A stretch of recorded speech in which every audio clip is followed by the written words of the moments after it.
Untuk kasus ODP, untuk orang dalam pemantauan itu kita ada 3 kasus.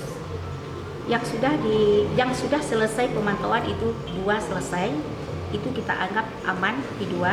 Jadi pada tanggal 20 itu ada warga dari Jawa Barat, ya.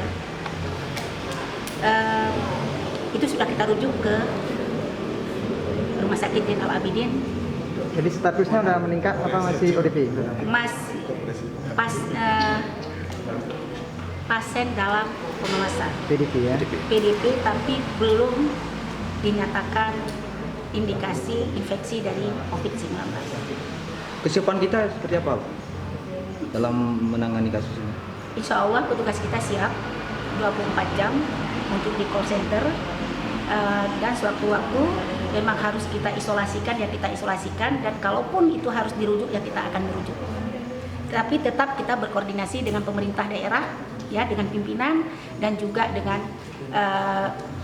dinas kesehatan provinsi juga kita akan terus berkoordinasi. Sudah masuk suspek? Belum, itu masih aman karena seharusnya bisa isolasi mandiri. Bu, tapi kita untuk menyatakan status suspek di Aceh Barat atau di provinsi, Bu? itu harus hasil pemeriksaan. Hasil pemeriksaan setelah kita isolasikan dan setelah kita rujuk pada Aceh, kita hanya menunggu hasil dari pemeriksaan selanjutnya yang di Banda Aceh. Berarti tingkat provinsi ya? Iya.